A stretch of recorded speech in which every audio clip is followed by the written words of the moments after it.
Hi everybody, it's Stuart Broadley here from the EIC. Welcome to another Energy Insights podcast. And I'm delighted to today be joined by Neil Golding, who is our Director for Market Intelligence. Hi Neil. Hi Stuart. And Bob Gear, who is our Head of Information Systems. Hi Bob. Hello Stuart. So today we're going to talk about the power of market intelligence. We're also going to talk about something called the God Plan. You're listening and you'll be thinking, well, we're going down a weird direction today, but all will be explained later. But we're also going to talk about the history of EIC's DataStream, which celebrates 25 years this year, as does Bob Gear, who's been with us for 25 years. And so looking forward to hearing, as well as, kind of discussion on why market intelligence is so important to our members, and in fact, decision-making generally, and also to advocacy, but also why it's helped us really sort of cement our position as such an important partner to companies all over the world now as they try and make good decisions in this crazy energy market that we're still in.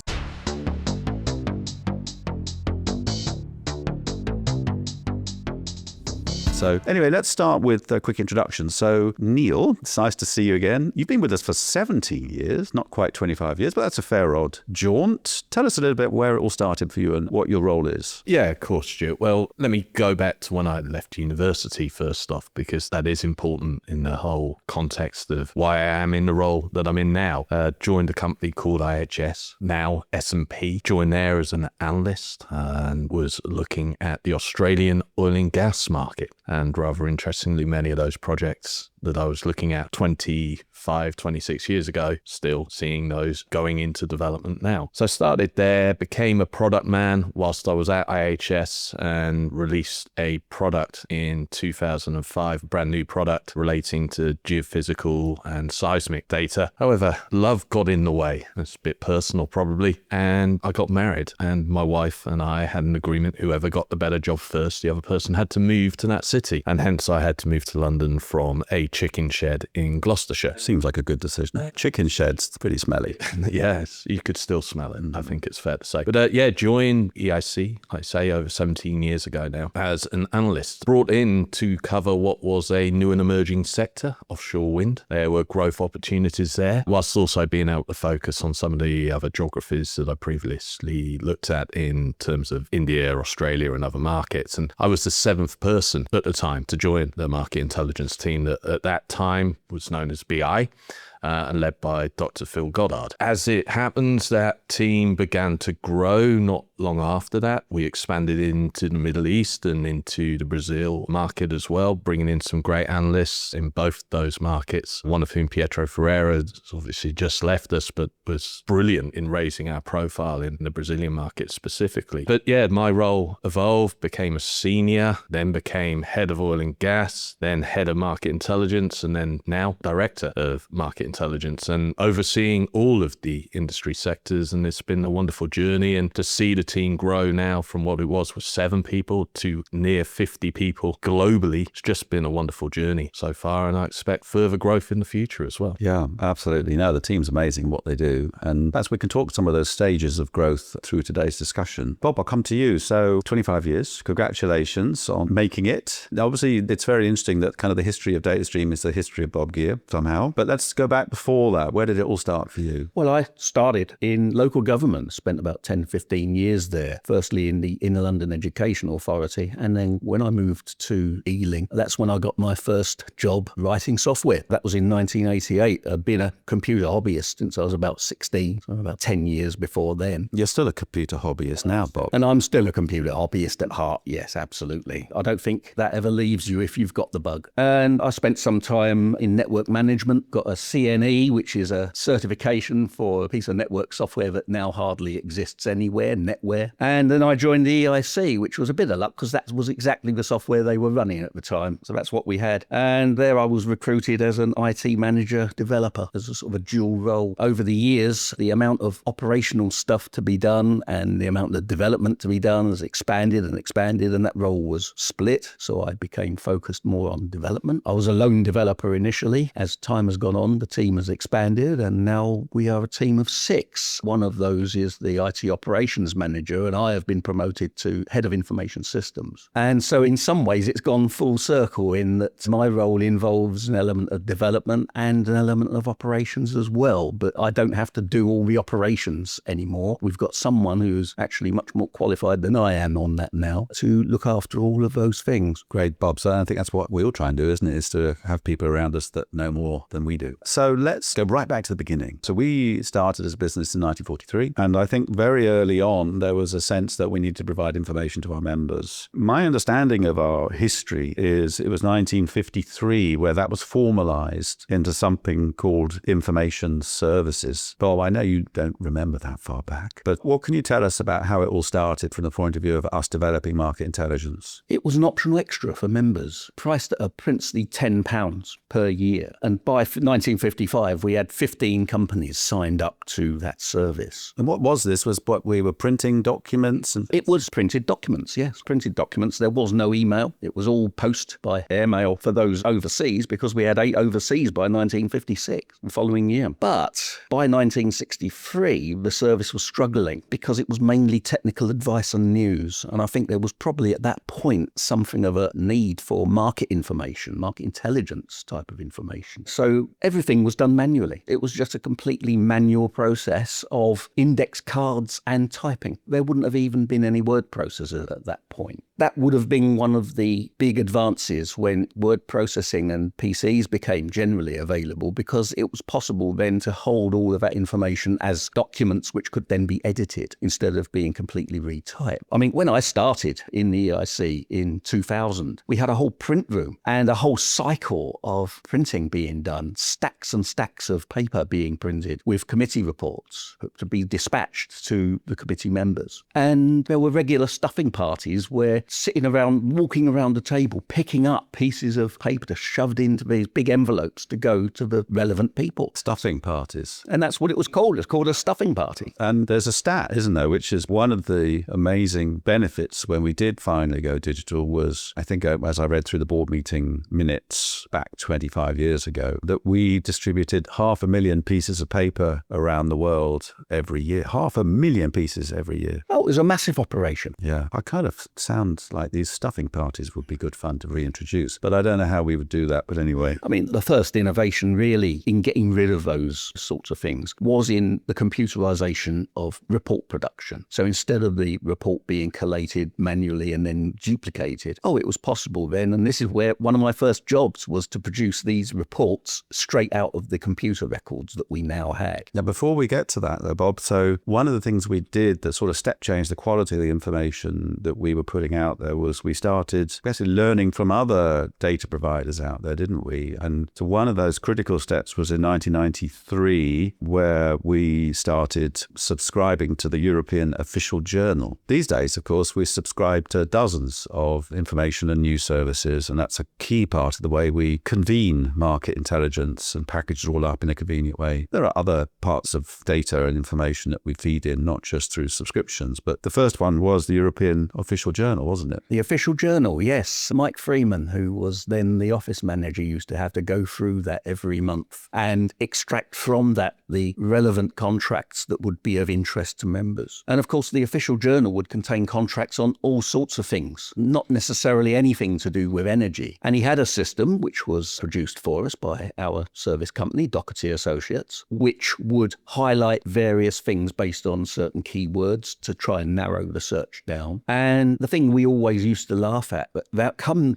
around November, December, was the preponderance of contracts for Christmas trees. Because, of course, Mike would be completely flooded with all of these contracts for Christmas trees decorational, not Christmas trees subsea, which were, of course, the ones he was looking for. Yeah, it's careful what you search for. And nothing's changed today. If you search for the wrong thing, you might not like what you find on Google as well. So let's then go up to the 1998-99 period, where something called Y2K was all the talk of the papers and industry at large, which was, for those young people listening in, will have no idea what we're talking about. But there was a lot of worry back then that computer systems would fall over when the dates in the systems went from 1999 to 2000 because nothing had been formatted to handle that number change. Bob, I guess in the end, nothing really happened, did it? But take us back to those days. It was a matter of real concern because in order to save precious memory around the 50s and 60s, early computers only used 6 digits for a date. So the 19 was taken as read on all dates, which meant that as soon as you clock round to 0, the computer would think it's 1900 all over again. And therefore, lots of things would probably go wrong. An enormous amount of effort went into preparing for Y2K, Millennium Bug, including mandates by some companies saying that if you haven't fixed our systems, you can be in the aeroplane which is running at midnight on the 1st of January. As it happens, very little seems to have gone wrong. We're left to speculate over whether that's because nothing would have gone wrong or because of so much preparation having gone into the possibility of the bug. I remember, though, it was a big deal at the time. But anyway, we survived that. So you joined in 2000, just as we realized that the Millennium Bug was not a problem at all. And you came in on the back of something that the CEO at the time, Di Somerville-Jones, called Vision 99. So take us back to that. What was that about? And what was the circumstances of you joining? And what were you asked to do? Vision 99 had happened the year before I joined the EIC. And one of the things that came directly out of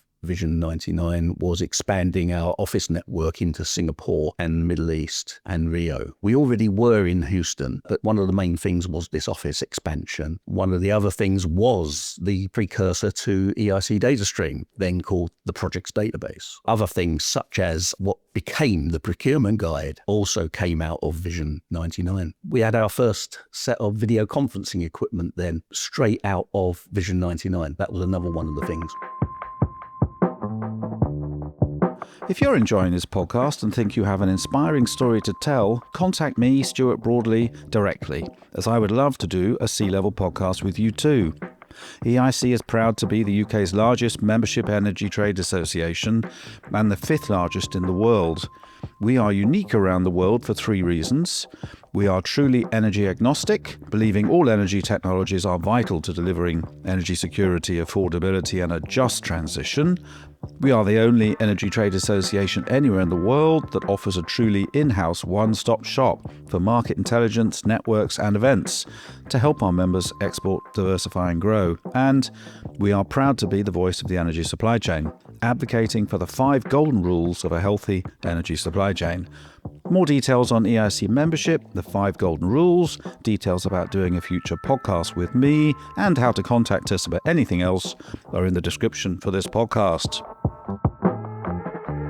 So that first projects database, which was what it was called pre-DataStream, that had 1,500 projects on it, I believe, and it grew pretty quickly. And what were the stages that then followed as you came in and you started looking to enhance the system? Because I guess the functionality was very limited at the start. Oh, it was. It was quite limited. There weren't many of the things that we expect now, simply weren't there. There were no favorites, no notifications, no watch lists. It didn't even have the concept of a search with a summary list and then drill down to the details you want to see. It had little enough in it that you could just list the projects. It was just basically an alphabetical list of projects, effectively. It was fully searchable on multiple criteria. Even so, it was considered revolutionary in its time because there was nothing quite like it out there. Nothing had the depth that we had and the global reach that we had developed. And when I joined, I think it was about 1,500 projects. And I remember how excited we were when the counter ticked over to 2,000 and we had 2,000 projects. I spent a number of years incrementally enhancing that version of the database, adding new features like a better search, a summary list of results, drill down to detailed results. And one of the things which really hindered us was the way that we were doing editing overseas. So we had someone in Houston, someone in Singapore and Rio doing editing on the projects, but the way the database was arranged was that Every month we had to have a copy of their database sent to us, and I would then have to merge those two together. By airmail? No, by email. Okay.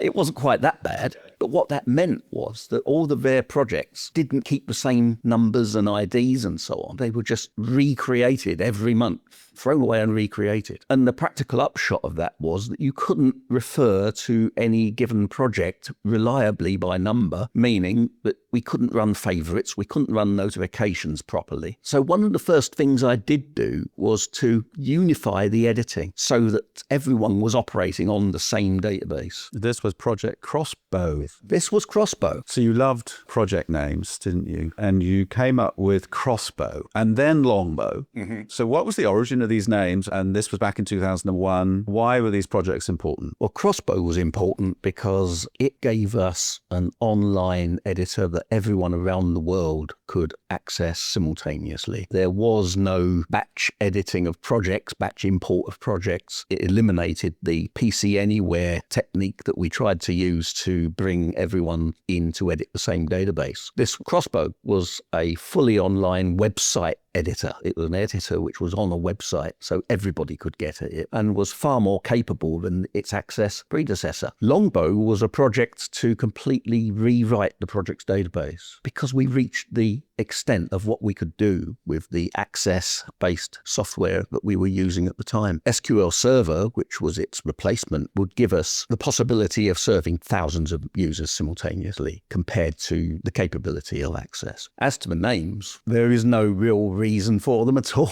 other than that we needed a working title so that we'd know what we were dealing with. So now we're going to go into what I think is one of the most interesting parts of this kind of story of DataStream, which is God Plan. And I just love the name God Plan because it conjures up all sorts of ideas. Tell us about God Plan, Bob. God Plan, that was the brainchild of our then CEO, Di Somerville-Jones. One of our great ambitions was to sell and get money from the UK government. On the one hand, yes, that's one thing that we wanted to achieve, but on the other hand, we didn't want to give away what was already being termed the crown jewels without sufficient remuneration and compromise, therefore, our ability to serve members. So the plan was devised that what we would offer and what the government said they wanted was access to our database. But what we would offer would be a limited and more cut down version, which I then produced. So it was drawn from the same database, but presented slightly differently without quite so much depth. And that was to be termed the Global Opportunities Database,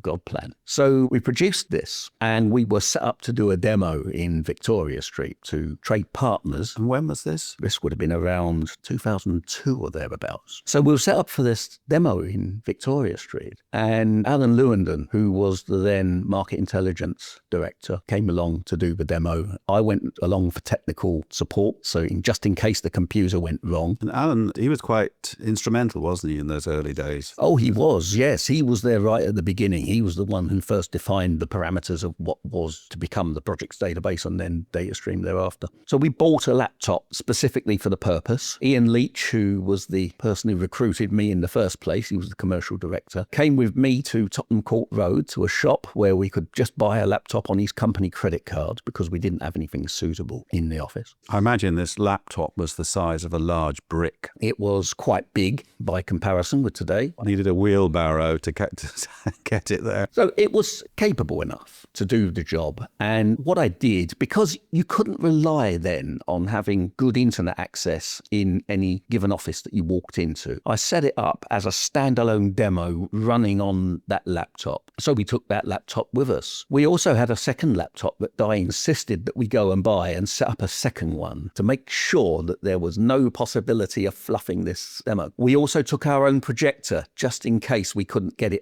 ours to work with theirs. And in retrospect, it turns out it was just as well we did. So we turned up at Victoria Street and found out that we had competition that we didn't expect. So trade partners had organised 2 companies, us being one of them. Our competition went in first And by the time we were called in, we found out that they'd had so much trouble connecting their laptop to Trade Partners' projector that most of the time had gone. And so we only had Shrift for getting our demonstration done. So Alan leapt into his introduction like a well-oiled machine. I pulled out our projector and just set that up. We knew that it would work with that. And by the time Alan was ready to go to to the demo, there it was working. It worked really well. I do remember I used to go around with a laptop and a projector with me all the time. I'd forgotten about those days. We had that experience directly from our salespeople who used to do exactly the same. The membership team used to do everything like that. So the demo was done. Unfortunately, some of the most important decision makers had to leave before the end because the previous company had spent so much of the time. But as it turned out, the Trade Partners didn't buy from either of us. Yeah, but the good news is bringing it right up to date, Neil. Yeah, things have changed. And we now have UK government, Scottish government, who, thanks to the relationships that have developed and evolved over the decades, now subscribe to part of our database services. We'll talk about EIC Supply Map, I guess, a little bit later, but also EIC DataStream. They have access to that, and that resource is proving extremely helpful for them. It's all part of the God plan. Yeah, Bob started it, right? They all started it back then. It was just a long lead. It's just a long game, playing the long game, the long bow. The target finally has been hit. So, okay, so that's what the link is to the God plan anyway, for the Global Opportunities Database, which is a shame. And I know you renamed it after that because there was a little bit of realizing God plan doesn't sound right. So you renamed it Go Plan to avoid any sensitivities, right? But in the end, still, in those days, we couldn't sell successfully to government that data. And of course, throughout, we've never been funded by government anyway. Perhaps people are always thinking because we're so close to the British government through all these years that we're partly funded. We've never been fully independent. But still, it would have been nice for them to subscribe to our data back then. One of the things that I think is interesting, because that link to government did lead to some other opportunities, including the Kazakhstan Oil and Gas Interest Group, which is part of our history that I wasn't familiar with. So, Bob, tell us about that. When we failed to get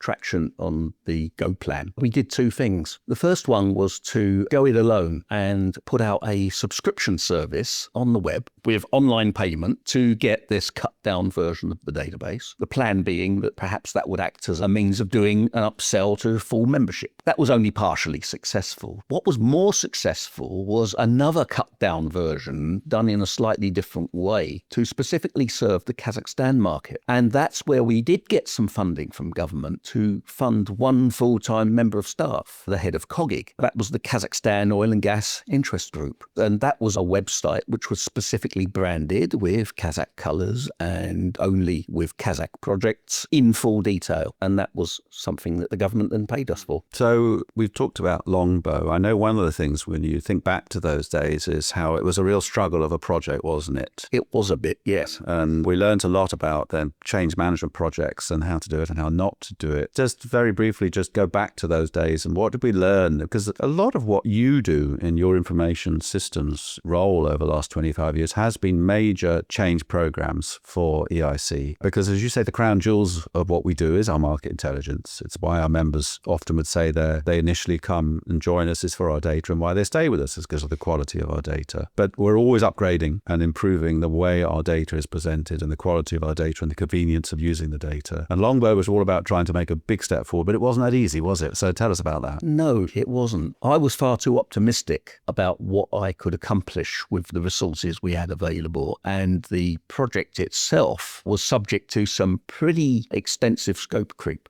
So it seemed at times like I was actually trying to chase the horizon. And I think that was one of the things that we really learnt the hard lesson there, is to control the scope of a project and know exactly what you're going to produce before you go in. And this must be near around the time you joined as well, though, right? When this was, as an organization, we were growing and we were super ambitious, but we, as a not-for-profit, we maybe got into a bit of a mess for a while in terms of really delivering on what we were promising to the board and to our members to do. Yeah, this was the time I came in, I'd say 2007, and we were, I guess, 3 years into the project. And at that time, I couldn't quite get over that, as Bob mentioned there, the scope creep. I could go into a meeting and almost without noticing walk off with another couple of months of work without even trying. And that is something which I learned as a hard lesson to ensure that we know what the scope of a project is and know that, yes, you can flex on scope, but if you flex on scope, you've also got to be flexible on time as well. I think this is where we really learned about the importance of user stories as well. When we came in, there was nothing that was defined clearly as to the direction of travel we wanted to go into. And what was clear from a market intelligence perspective was that the team weren't providing the right content to Bob. They just weren't providing the information in a structured way that allowed for a good process. I learned an awful lot about managing a software project at that time. And that's the origin of all the agile processes that we've used ever since. Everything you said there, Neil, about user stories, so we can define what it is that we need, what we're going to use it for, and everything else, practices that we didn't have to hand then. In fact, it was then I started using proper version source control and automated builds. So now when we decide that we're going to add a new feature, we're very clear about what the scope of that feature is and how it's likely to work. One of the things that is going to be relevant here, of course, in this piece is the data conversion aspect, because this was a really manual exercise to review every single project, whether that be archived, cancelled, active, future as we call them, all the projects still now are categorized that way. Every project had to be manually checked to go into the new system, and that took absolute age to do. So we'll now look at technology going forward to help us with that process in the future. Let's now sort of bring us up to date, because obviously we've now gone through phases of further development of DataStream 2 and then 3 and then 4 and now 5. And this is a continuation, of course. We've fully diversified our market intelligence really since 2017. So what was the strategy there, Neil, in terms of responding to our member needs, but also just seeing the way the market was moving? Historically, we'd always focused very much on the capital project side of things. And it was back in 2015 that we started to talk about, well, what about the operational assets? Because there was a huge amount of opportunity for our supply chain in that area. We've got all of this existing infrastructure plant that needs to be kept maintained and up and running, and we were missing a trick. So we made the decision to employ Thomas Bacon, who now heads up that team, to look at the OPEX side of things, starting first off looking at the UK, and to make the product something completely different, that it would be utilized on the road. That was the plan with this particular product. You're on your phone, you're on your iPad, you could get access to where you are, where the asset was, do a little circle and say, show me all of the assets that are operating within a 20-kilometer radius. The plan then was for those BD, those sales guys, to be able to then pick up the phone to those individuals in those other facilities to try and organize meetings. I'm in the area. Can I come and see you? Yeah. Absolutely. And in that product as well, that was new. It was UK only initially. That's gone global now. And we're at the stage of, we've just released a newer version of it, which is extremely exciting. And it looks very similar to what, users will know of EIC DataStream. Yeah, we track nearly 50,000 assets now on Asset Map, don't we? And then we also did another database, Supply Map. Yes. I remember the conversation with Craig Jones that we had, Stuart. Okay, from what was Department of International Trade back then. Yeah, exactly. And he was really trying to get an understanding of what the UK supply chain's offering was. And that, I guess, was our eureka moment. Well, why don't we create this database of companies based in the UK to highlight what their capabilities are? We were then helped by Chris Davies from Legrand, who was working for Legrand at the time, who had his son's friend who was looking for a job, a guy called Michael Comfort, who came in and started doing a little study project for us initially. And thanks to the fact that Bob and Dana were sitting very close to us at the time, they said, well, why are you going to put all of these company records onto an Excel spreadsheet? How about we create a database for you? And that is when EIC Supply Map was born. Which is now tracking more than 10,000 supply chain companies and will go global in the next... It will go global. Lessons learned, never overpromise. Very good. And of course, now we have a consult business, which is the next level of market intelligence to tailor and bespoke the information we have for specific member needs. Are you an energy business looking to revisit your strategy? Did you know EIC's consult team helped 50 businesses last year? How? We help them with their strategic investment decisions using EIC's award-winning market intelligence and data to provide them with tailored, pragmatic BD strategies, presentations, and reports. It works. Our data and insights have helped customers to confirm their decisions to export, diversify, and grow. Contact us now to learn more about EIC Consult and begin your own journey to smarter decisions. Details in the description below. We've also just issued an API. So Bob, that was in the end something that you did, and companies listening in might be like, API, I don't know what that is. So quickly explain what that is. Yes, API. It's an application program interface, a means by which one computer can talk to another and draw data directly from our database. Far more efficient than the cumbersome exports and imports that people have to do otherwise. And of course, now we're looking at AI as a tool to embed within DataStream to help our members to have more convenient, faster search process. It's funny, isn't it, how this AI bubble that everybody's talking about, none of us here are financial experts, so it's not really for us to judge, but you've both been through the dot-com bubble and saw what happened there. Does this feel to you similar to what happened at the dot-com bubble? It feels to me like there's an awful lot of hype by a lot of speculators and commentators. My feeling is that I don't think people want AI. What they want is better products. And if the means by which we can develop a better product is by use of AI, then that's what we're focused on. So I wanted to now, I guess, as we start to wrap up on this, talk about the future and the importance of market intelligence to the way decisions are made, the way advocacy is done, the way businesses are trying to find their way through such a difficult operating environment and energy industry around the world. Using accurate, timely data is never more important than now. So how are we changing what we do to help companies make better decisions, Neil? Yeah, we are definitely helping companies with the insight that we're providing now, whether that be through the reports that we produce on specific sectors, whether that be via the Consult product that we have as well. But actually,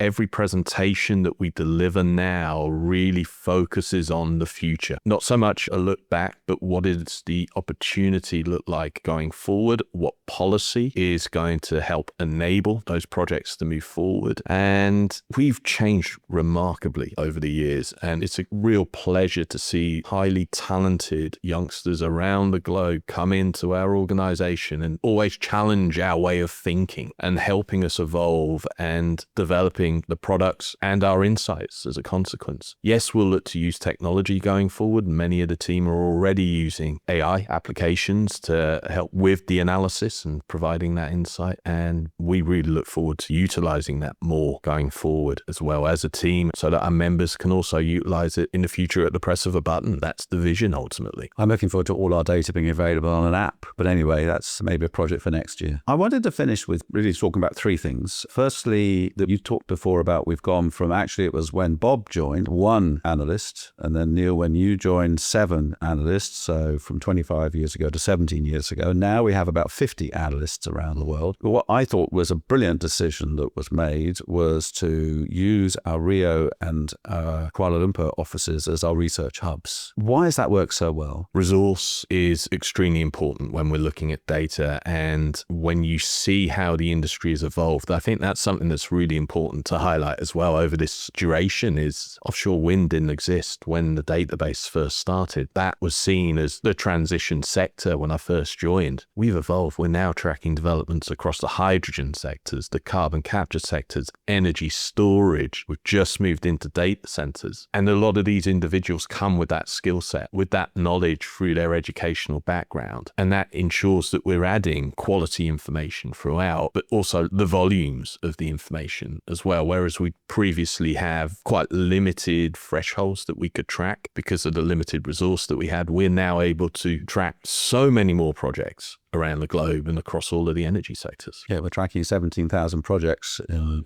DataStream, aren't we? Yeah. Well over 17,000, yeah. I mean, I'm just always in awe of the talent and the knowledge and the sort of international perspectives of our teams around the world, and particularly in our 2 research hubs. So I think that was a really smart move, and that's opened up our ability to do so much more data research, get these 3 databases scaled up so quickly, and keep the quality of data up to date. And that data, Stuart, if I may, is so important from our advocacy perspective. And the work that Chris Shirley's been doing on EIC Supply Map, that myself and Sharanya Kumara-Murthy beforehand have been working with Rebecca Groundwater, who's our head of external affairs, it really helps with our voice and the supply chain voice. And this is because when we're advocates, so we're the voice of the energy supply chain. And when we say something, we say it using our data as the basis for it. So we don't advocate with hyperbole or emotion or opinion. We only advocate when our data indicates something. That's the basis of then a position we take, an ask we make, right? That's exactly it. One of the things I think, which is the second thing I wanted to talk about, is the key to our advocacy move, because obviously those listening in, you may not know, but we were the only oil and gas trade association in the UK for our first 50 years. And we were a pure play advocacy and lobby group. And then we went energy agnostic in 1981, changed our name to Energy Industries Council and stopped advocating. And it's only in the last 5 years that we've returned to the advocacy space at the strong request of our members who need a stronger voice for the thousands of supply chain companies out there that find it very difficult to get heard. And one of the things that we found is the most powerful element of that advocacy work is our FID data. So talk to us about that. Yeah, so again, this is thanks to Bob and the team. They created an area within the database where we could begin to track when final investment decisions were made or are made on CapEx projects around the globe. This information is invaluable because it shows how, not just regionally, but country by country wide, how everyone's transition away perhaps from oil and gas, I'll come back to that, towards the clean tech sectors is evolving. And it's at different paces, that's very clear. And it shows that the finance actually isn't necessarily available for some of these clean tech sectors. The reason I say I'll come back to oil and gas is oil and gas has gone nowhere. That is what our FID data is showing. What do you mean it's gone nowhere? In terms of, there is this view, public perception, that oil and gas is dying, it's on its knees. And from a UK perspective, yes, that's perhaps true in that we're not seeing projects move forward due to government policy. But the reality is, elsewhere in the world, there is still the demand for oil and gas, and there will continue to be demand for oil and gas, and hence projects continue to reach a final investment decision within the upstream oil and gas sector, within the midstream oil and gas sector. And again, that's where our insight and that FID data is so important. That insight gives our members a view of which markets they should perhaps be looking to move into. So just to be clear, what you're saying is the FID, the final investment decision data that we track for all the projects around the world across all sectors, indicates that the FID rates are highest in oil and gas, whereas in all of the transition technologies that, of course, as EIC, we take a positive view, which is we encourage the transition, we want it to happen, but we also want our members to be clear on which projects are most likely to get to FID. And right now, it's still oil and gas projects that are most likely to get to FID, and that's the information that we use to advocate with. That's correct. They're the most bankable projects still. And they make the most financial sense right now. And yes, renewable projects, they continue to grow in terms of the volume projects that reach an FID. Yeah, and it's definitely solar projects that we're seeing that are the most economically viable and, in distributed power terms, the most pragmatic solutions for renewable power. And that's amazing, the growth of solar power around the world. And to be fair, our data only tracks large projects. So a lot of the solar installations happening around the world are smaller projects that we don't track. The third thing I wanted to talk about then is really the team, Bob, that you built up in your 25 years. It's an incredible capability we now have to take us forward for the next 25 years. And it's an award-winning team, of course, because in 2023, DataStream won the OWI Market Intelligence Platform of the Year, which I know you're very proud of. So I just wanted to finish with a little bit of, what does the future hold for the work you're doing and the team that you've built? Well, I think it's an extension of what we really started in around 2005 when I was a lone developer, and the things we learnt from Longbow. This is when we really started to adopt agile practices in a big way. And we've been doing Kanban and other agile practices, and also better engineering practices, source control and continuous delivery. So now when we have a new feature and we've decided what we're going to build and we've scoped it, when the work is done, at the press of a button, it is launched into a test environment. At the press of another button, it can be deployed into the live environment. So the whole thing is far better controlled than it ever used to be. And a lot of that is down to us having in-team testing capability. So we've got a dedicated tester for making sure everything works properly to supplement the automated testing that we are doing. We've also expanded the size of the team, so we're able to cope with more development at the same time. It was just me. Now there are 4 of us. So that is a big, big plus point. As for the future of the product, DataStream 4 really was the stepping stone to what we really want to do, which is is to integrate assets and projects, so CapEx and OpEx, all in the same product, and really make DataStream a more compelling product by making it more comprehensive. One product able to deal with the entire life cycle from cradle to grave, from its initial feasibility right on to decommissioning, and to be able to present that geographically on a map with analysis. So that's the future. That's the reveal. The big reveal of the podcast today is that that's what's coming. That will be called DataStream 5. At least that's our working title. Kind of surprised you haven't come up with some kind of archery-related name,